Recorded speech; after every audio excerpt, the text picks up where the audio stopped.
नमस्कार साथियों, मेरे YouTube चैनल भक्ति योग कथा में आपका स्वागत है।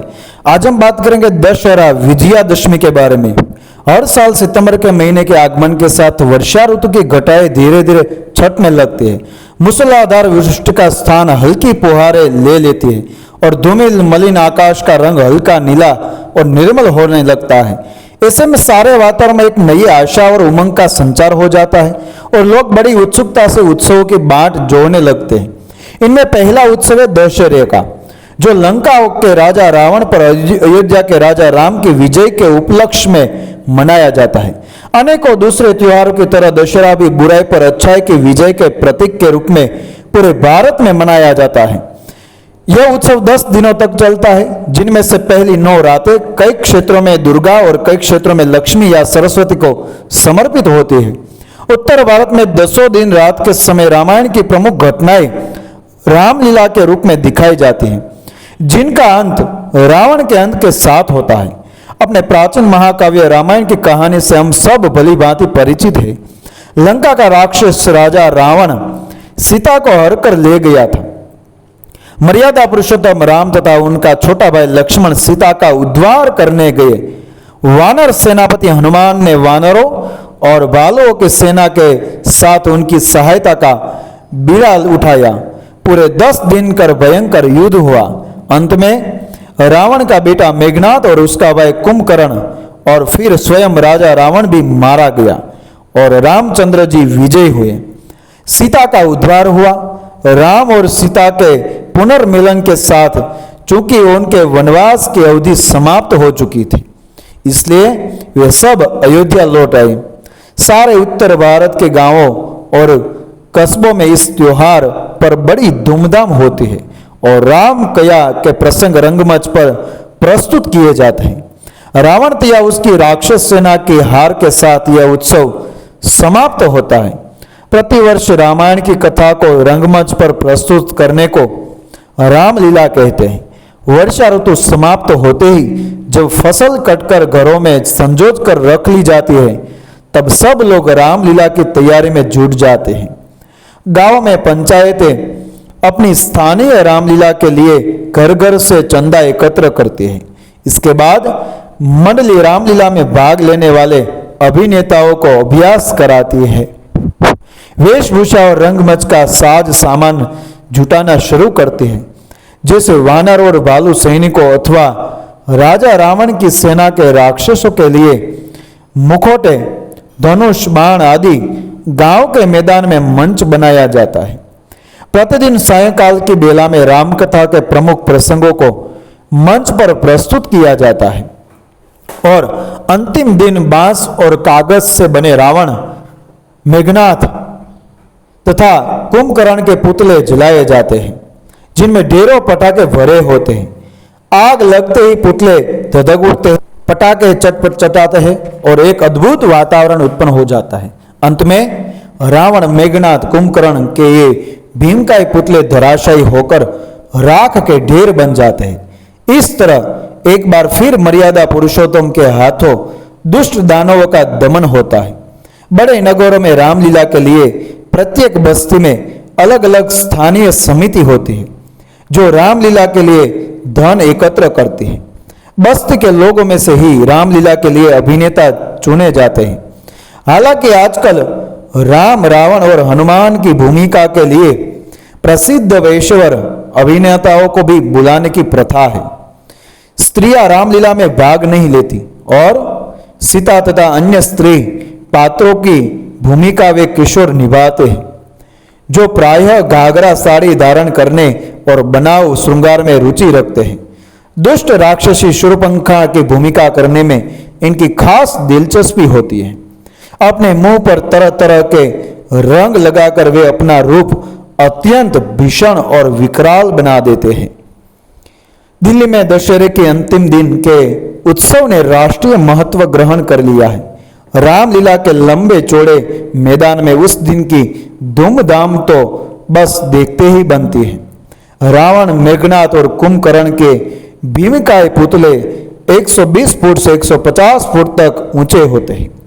प्रतिवर्ष नए से नए नाटकीय दृश्यों को रंगमंच पर प्रस्तुत किया जाता है 1978 की रामलीला में हनुमान की भूमिका करने वाला अभिनेता न केवल अभिनय में बल्कि कलाबाजी में भी निपुण था और तार से लटक कर वह दर्शकों के सिरों से बहुत ऊपर होता हुआ निकल गया था।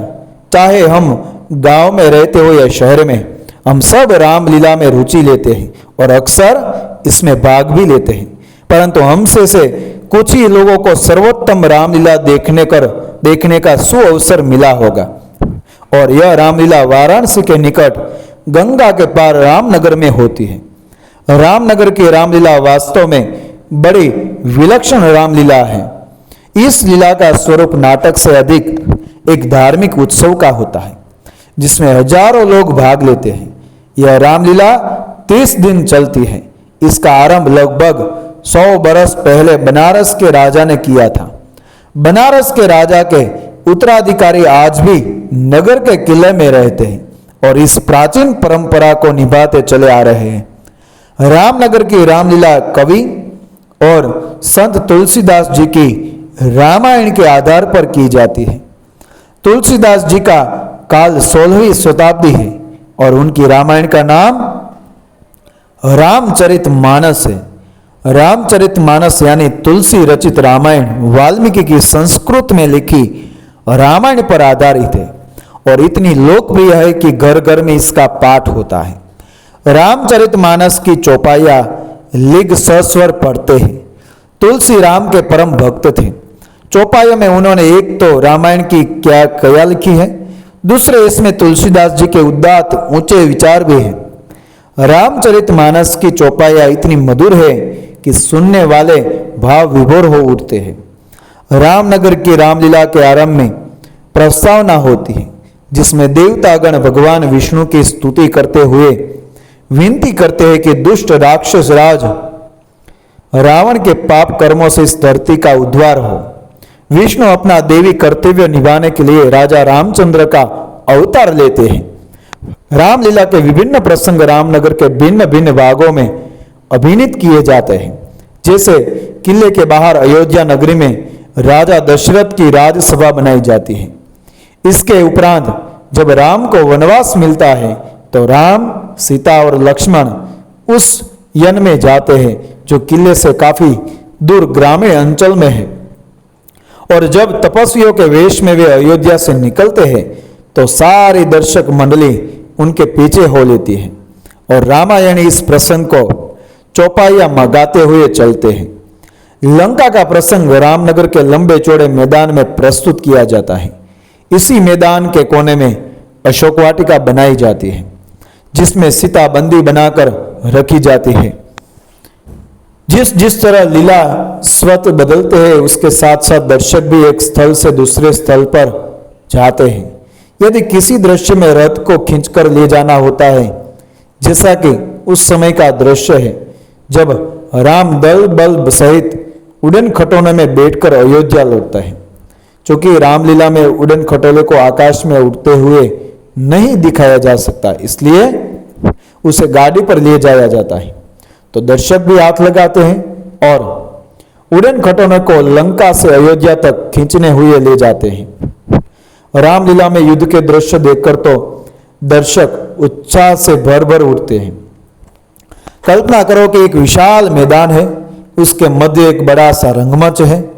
एक और राम और लक्ष्मण बैठे हैं जिनका अभिनय कर रहे थे। लगभग 12 वर्ष की अवस्था के सुंदर ब्राह्मण बालक इन बालकों के चेहरों पर रंगों से बिंदिया और आभूषण बने हुए हैं। सिर पर उन्होंने सुंदर मुकुट धारण कर रखे हैं। उनके वस्त्रों पर सुंदर कढ़ाई की गई है और उन्होंने धनुष बाण धारण कर रखे हैं। उनके पीछे बैठे व्यास जी उन्हें संवाद बताते जा रहे हैं, क्योंकि 30 दिन लगातार चलने वाली भूमिका की पंक्तियों को शब्दशः कटस्थ करना और उनका शुद्ध उच्चारण करना असंभव होता है। रंगमंच के उस पार सबसे अंत में राक्षसों के 3 बड़े बड़े पुतले खड़े हैं और उन पुतलों के आगे वास्तविक अभिनेता है जो रावण, मेघनाद और कुंभकर्ण की भूमिका निभा रहे हैं। रंगमंच के चारों ओर दर्शकों की अपार भीड़ जुड़ी है। एक साथ लोग जमा है, स्त्रियों का झुंड एक तरफ और पुरुष का दूसरी तरफ। रामचरितमानस की चौपाइयां पढ़ने वाले रामायणी एक साथ बैठे हैं और उनके गुरु के आगे पुस्तक खुली है। दो जलती हुई मशालों की रोशनी उन पर पड़ रही है। उनके ठीक पीछे बनारस के महाराजा और उनके अतिथि 3-4 हाथियों पर चमचमाते रंगों वाले होदों पर बैठे रामलीला देख रहे हैं। तभी लाल रंग का बड़ा मुखोटा पहने हनुमान जी अपनी वानर सेना के साथ रंगपंच पर प्रकट होते हैं। राक्षस उनका विरोध करते हैं। वे एक दूसरे पर बाण चलाते हैं। वानरों ने लाल मखोटे और भालुओं ने नीले मखोटे लगा रखे हैं तथा वानरों और राक्षसों की भूमिका में रामनगर में रहने वाले परिवारों के बच्चे ही उतरते हैं। तुम कल्पना कर सकते हो कि इस सम्मान के लिए चुने जाने की वे कितनी व्यग्रता से प्रतीक्षा करते होंगे। राक्षसों की भूमिका प्रौढ़ लोग करते हैं। उनके चेहरों पर लगे मुखौटे बड़े डरावने लगते हैं। बड़ी बड़ी लाल आंखें, भयावह मुख में से हाथी जैसे दांतों के बीच रक्तवर्णी लपाती जीभ, नकीले कान और सींग, बस देखते ही रोंगटे खड़े हो जाते हैं। राक्षसों पर बाण चलाते वाले वानर और भालू जब उछल कूद मनाते हैं तो दर्शक हंसते हंसते लोटपट हो जाते हैं और जब कोई राक्षस पराजित होकर गिरता है तो दर्शक उच्च स्वर से बोल उठते हैं, राम राम, जय सीताराम। इससे भी अधिक कोलाहल तब होता है जब राम रावण का भयंकर युद्ध छिड़ता है। रावण जब अंततः मारा जाता है तो उसकी भूमिका करने वाला अभिनेता एकदम निश्चल होकर पड़ जाता है और कोई आगे बढ़कर सबसे बड़े पुतले के पटाखों में आग दिखाता है और भीमकाय पुतले गचक उठते हैं। गूगल के में चिंगारियां चितारों की तरह उड़ते लगती हैं। उसके साथ ही दर्शक साथ मिलकर जय सीताराम का जयघोष करते हैं और सारा वातावरण गूंजने लगता है। अगले दिन सायंकाल भरत मिलाप का आयोजन किया जाता है। राजकुमार भरत अपने सभासदों के साथ नदी के तट पर आता है और नदी के पार दोनों भाइयों के पुनः मिलन का हृदय स्पर्शी दृश्य अभिनीत किया जाता है। फिर वे नहीं पार करके लौटते हैं। सारी दर्शक मंडली उनके पीछे हो लेती है। अब ये लोग 20वीं सदी के नागरिक नहीं बल्कि राम राज्य के दिनों की अयोध्यावासी प्रजा बन जाते हैं। इस प्रकार इतिहास, संस्कृति और धर्म का अद्भुत समन्वय हो जाता है। यह एक विलक्षण और अद्भुत दृश्य होता है। अंतिम दिन सब स्त्री पुरुष और बच्चे आरती पूजा में सम्मिलित होते हैं। यह पूजा श्री राम के राज्याभिषेक और पाप पर पुण्य की विजय के उपलक्ष्य में की जाती है। दशहरे का अंतिम दिन तो समाप्त हुआ, पर क्या तुम सोचते हो कि इसके साथ उत्तर भारत के बच्चों के लिए यह कौतुक भी समाप्त हो गया? बिल्कुल नहीं। बम और फटाकों का धूम धड़ाका पूर्ववत जारी रहता है, क्योंकि दिवाली अब दूर नहीं और उन लोगों का आनंदोत्सव तो अभी आरंभ हुआ है जो हृदय से युवक है। तमिलनाडु में दशहरे को नवरात्रि कहते हैं। 3 रातें लक्ष्मी को, 3 रातें शक्ति अथवा पार्वती को तथा 3 रातें सरस्वती को समर्पित होती है। प्रत्येक घर में एक कोलू होता है, यानी पेटीदार चौतरा, जो खिलौना और मिट्टी की बनी देवी देवताओं और पशु पक्षियों की आकृतियों से भरा रहता है। कोलू पर एक कलशम यानी चांदी, तांबे अथवा मिट्टी का बना एक बर्तन और एक नारियल रखा जाता है, जो देवी दुर्गा का प्रतीक है। हर शाम स्त्रियां एक दूसरे के घर जाती हैं और कोलू के आगे नाचती गाती हैं। नवरात्रि के 9वें दिन सरस्वती पूजा अथवा आयुध पूजा करवाई जाती है। तब पुस्तकें, काम करने के हथियार, औजार आदि पूजा स्थल पर रखे जाते हैं। विद्वान अपनी किताबें रखता है, किसान अपना हल और वडई अपनी आरी आदि। हर आदमी उस दिन काम से छुट्टी करता है। अगले अर्थात 10वें दिन विजयादशमी मनाई जाती है, जब लोग पुनः अपना काम धंधा शुरू करते हैं। विजयादशमी का दिन विद्यारंभ का दिन भी मना जाता है, जब बच्चे अ आ ई अर्थात वर्णमाला सीखना आरंभ करते हैं। कर्नाटक में दशहरा तो वर्ष का सबसे महत्वपूर्ण उत्सव होता है। इस दिन भक्त लोग मैसूर नगर के साथ चामुंडी पहाड़ी पर चामुंडेश्वरी यानी दुर्गा के बड़े मंदिर में हजारों की संख्या में जुड़ते हैं। सारे शहर को नए सिरे से रंग पोत कर सजाया जाता है और जगह जगह दुकानें खुल जाती हैं। हाट बाजार की रौनक तो बस देखते ही बनती है। इसके विपरीत केरल में यह त्योहार इतने बड़े पैमाने पर नहीं मनाया जाता। दूसरी ओर केरल के हिंद बिना किसी आडंबर के अपने घरों में ही आयुध पूजा और विजयादशमी मनाते हैं।